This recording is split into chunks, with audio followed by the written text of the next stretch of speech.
Today on Made for the Outdoors. It's small enough to fit in your garage, but recognizable from a mile away.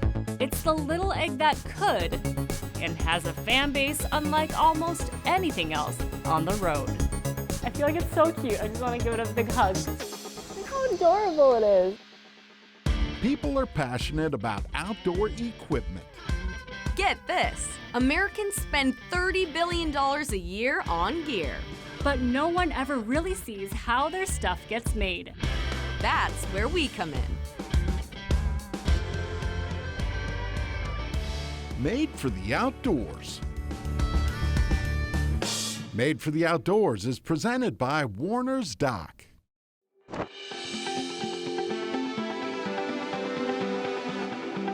When you think of a classic American road trip, Scamp is often a part of the picture. Here in Backus, Minnesota, we're about to find out how these little legends get made. We're in a town of about 360 people, and we manufacture a product that gets shipped out worldwide. And every one of them starts right here, on this factory floor. They're different because they're a molded fiberglass versus the other RVs that you would see out in today's world or a dealership in your town. And they virtually will last forever. They build something that ends up everywhere, from national parks to family campgrounds to roads less traveled. And for more than half a century, this little fiberglass egg has been along for the ride. Yeah, you can't get away from the rounded corners, the curve, the egg shape. You see it going down the road. It's iconic. It is part of who we are. They call it a Scamp. The name is about as straightforward as the camper itself. Camp, and then S in the front means small, so that's how it came to be, is small camper, Scamp. Today we're following one of Scamp's most recognizable models. The Scamp 13 Standard, 13 feet long, small enough to fit in a garage, yet capable of taking people just about anywhere. It's helped families explore the outdoors without leaving comfort behind. And the folks who gravitate towards one tend to have something in common. They're very enthusiastic type people. They're outdoorsy. They maybe don't want to do what everyone else is doing. They're wanting to be a little different, maybe off the beaten path. Our trailer has a good niche and a good fit there for that because it's small, it's lightweight, built rugged, and they last forever. It's a good combination for our type of person.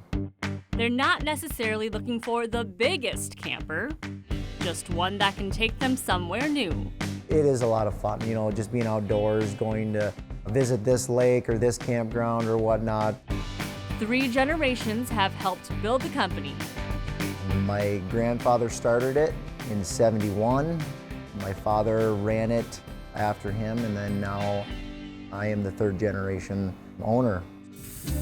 But getting from here to here takes a lot more work than most people realize. There is 17 different stations that each one of those trailers will hit. There's about 62 people that touch each trailer. That's a lot of hands and a lot of steps for a trailer that's just 13 feet long.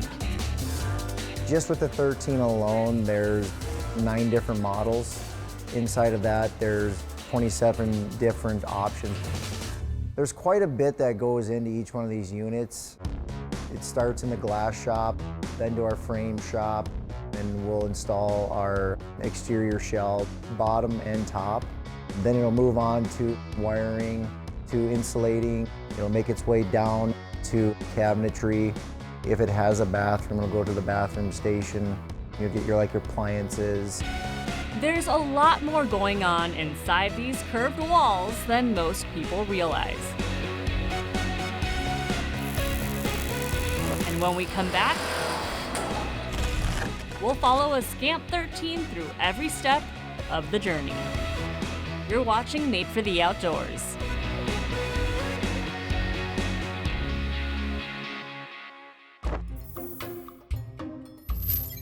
Made for the Outdoors is brought to you by Warner's Dock, Aquarius Home Services, Star Bank, Walton's. Keystone Light. Here's to living smooth. Celebrate responsibly.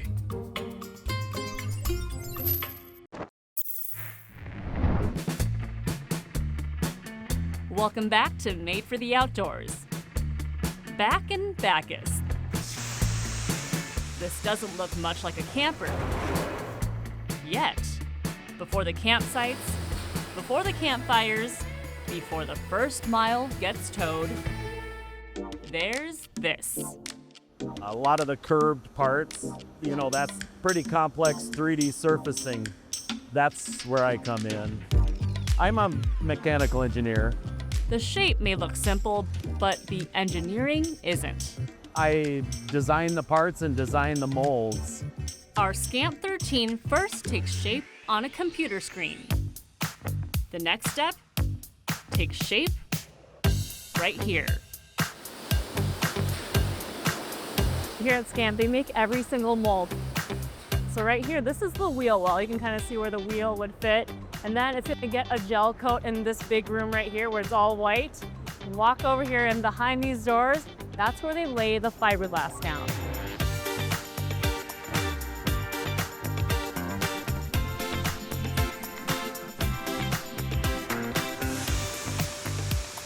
This is called our glass shop here.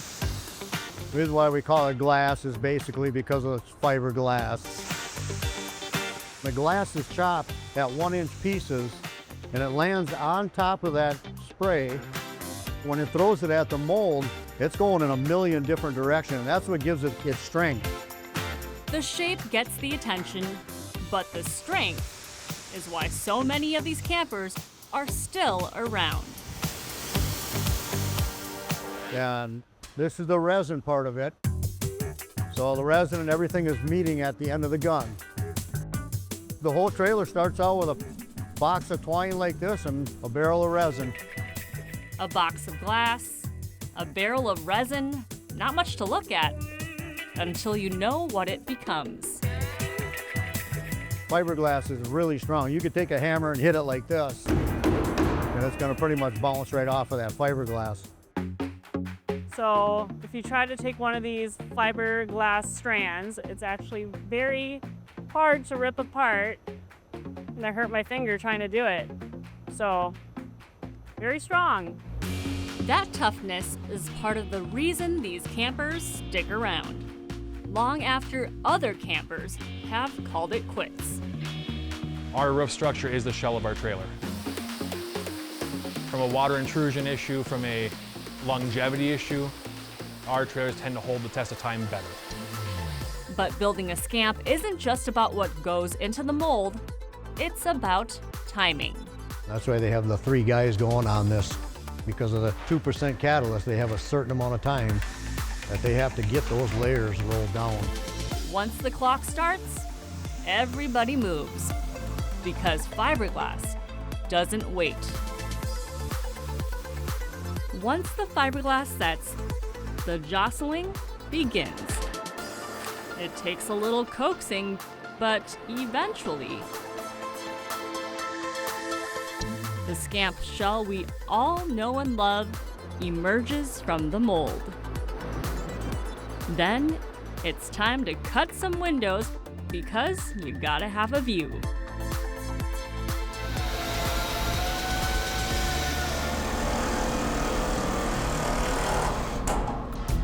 But before a Scamp can head out on an adventure, it needs something to ride on. We are across the street at the frame shop now because even before you put the shell on, you need the foundation.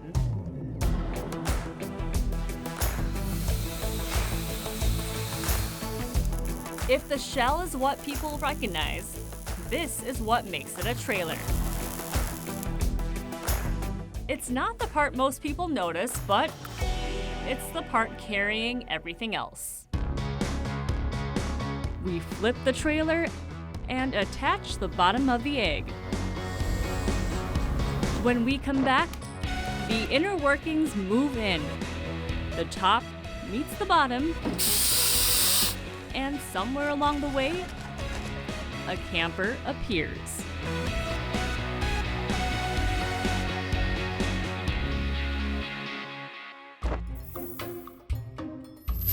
Made for the Outdoors is brought to you by Star Bank, Finishing Trades Institute of the Upper Midwest, Aquarius Home Services, Walton's,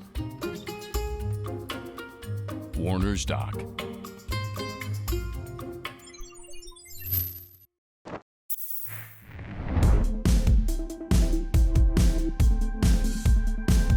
Welcome back to Made for the Outdoors. The shell is out of the mold, the windows are cut, and the trailer is attached. But before the lights turn on or the refrigerator gets cold, somebody has to figure out where all the wires go. This is where we make all the wiring harnesses for the 13s, 16s, 19 footers, Ice Pro. The boards get changed out depending on what type of camper you're doing. At first glance, it looks a little like spaghetti, This would be for a 13-foot camper. or maybe a science project. But every wire has a job.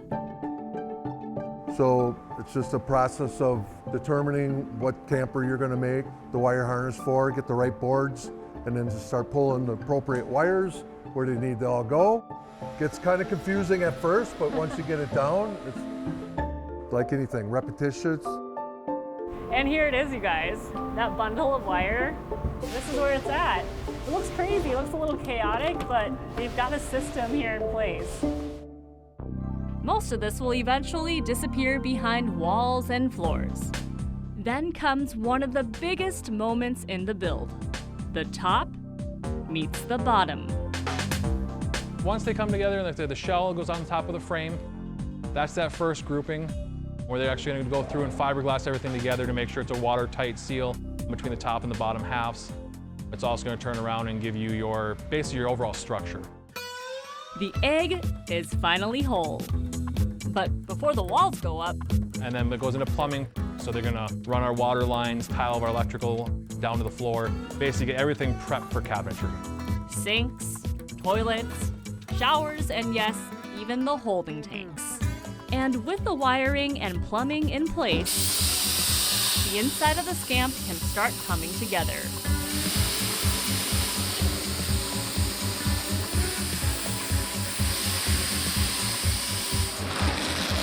Right now we're insulating, so we're just lifting this final edge up to right here, and then you're just pushing it in. And then the fun part is cutting around all our blocks. So it's pretty much just bubble wrap with aluminum foil on it.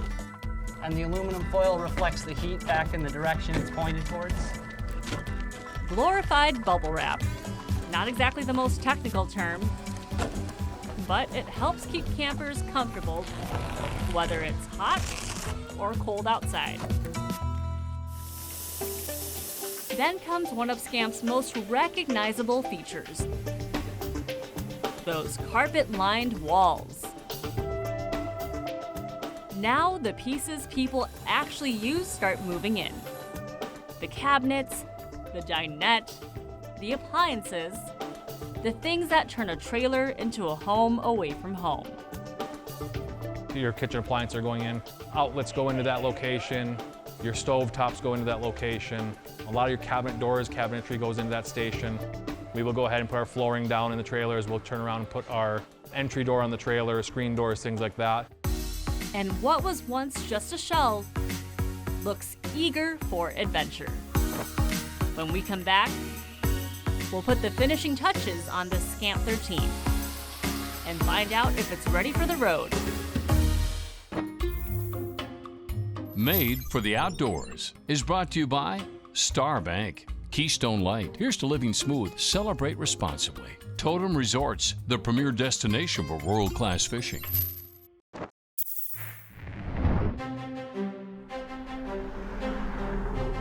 Welcome back to Made for the Outdoors. At this point, the big decisions have already been made. The shape, the frame, the wiring, the things that make a Scamp a Scamp.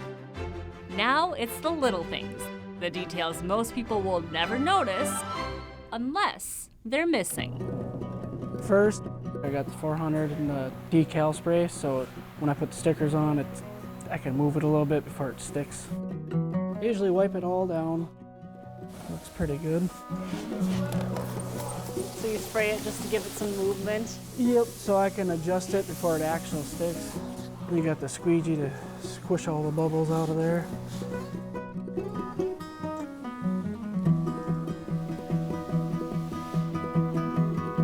Strangely satisfying.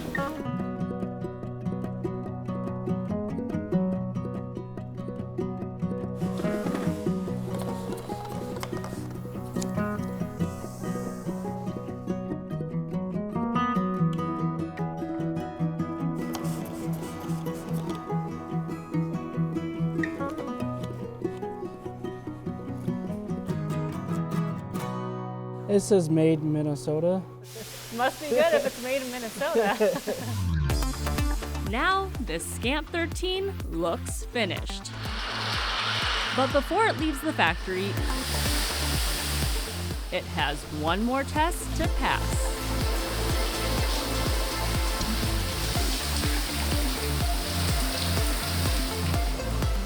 All right, we just got done with a 15-minute shower where it just rained on top of this camper. Now what are we gonna do? We are gonna open the door to make sure that the door didn't leak or any of the windows.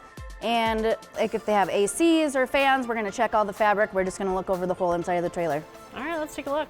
And that's a really good sign. There's no water on the door. There's no water on the floor. This is the part of the job where somebody goes looking for problems. We run water through. We pressure test the tanks for 15 minutes. I make sure all the lights work. I inspect the cushions. I inspect all the hinges, make sure there's nothing missing or gotta buff something or anything like that. Quality control, check. Check. After 17 stations and more than 60 people, this Scamp 13 is finally ready. I feel like it's so cute. I just want to give it a big hug because look how adorable it is. I'm going to take you inside now with my phone, give you a little phone tour. Come along with me. Okay, as we step inside here, the first thing we see is some seating. This is your living room, but it also converts to a bedroom technically because it is actually a bunk bed. And then tons of cabinets here, so put all your clothes and belongings, lots of things that you can store. So here is a refrigerator. There's a little freezer inside, the heater, the stove top, so you can do all of your cooking inside in the comfort of your Scamp. Here is a sink, and then there is a cutting board, so there's tons of space here. And then over here, there is your dinette as well as your master bedroom. Looks very comfortable. Let's test it out here. Oh yeah, I think I might stay here a while. 13 feet may not sound like much, but somehow there's room for everything you need. The factory may be where a Scamp is built, but it's not where its story gets told. Honestly, my favorite thing about the Scamps is the customer base. They're a very dedicated customer base. It's a very tight-knit group that really loves the product. That community is easy to find. Just follow the fiberglass eggs. They tend to gather at rallies, at campgrounds, anywhere a few Scamps happen to park. We do an annual rally every year where we invite basically anyone that owns a Scamp out there to join us. It's a big camping trip for a 4-day weekend. We have people come in and actually talk and do seminars. As employees, we do seminars going through maintenance, things like that. But basically, it's a reason to get anyone that owns a Scamp together in one group. Some inherit them from a mom or a dad or a grandparent. Some purchased them because they could still find them. The vast majority of our service work is from 70s, 80s, and 90s trailers. But the beauty of our campers, because of our design and our structure, the shells are always the main things. But then again, most campers don't look like this, or have a story quite like this. In the winter of 2006, there was an electrical fire. We are composite, and just our drums and the glues and things like that, once the fire hit those pieces, the building went up in flames pretty quick. It was catastrophic for us. It was the kind of loss that could have changed everything. But what happened next said a lot about the community Scamp had built. At the time, we had about 120 trailer orders that we're pending on, and our customer basis is phenomenal. They waited for us. They waited, and in that moment, those orders became something more than a sales sheet. It's just good quality family time that I think makes memories. And memories are something that never fade. You can't put a price tag on that. They may start here, in a small factory in Backus. But the best parts of this story don't happen on the assembly line. It happens out there, on the open road.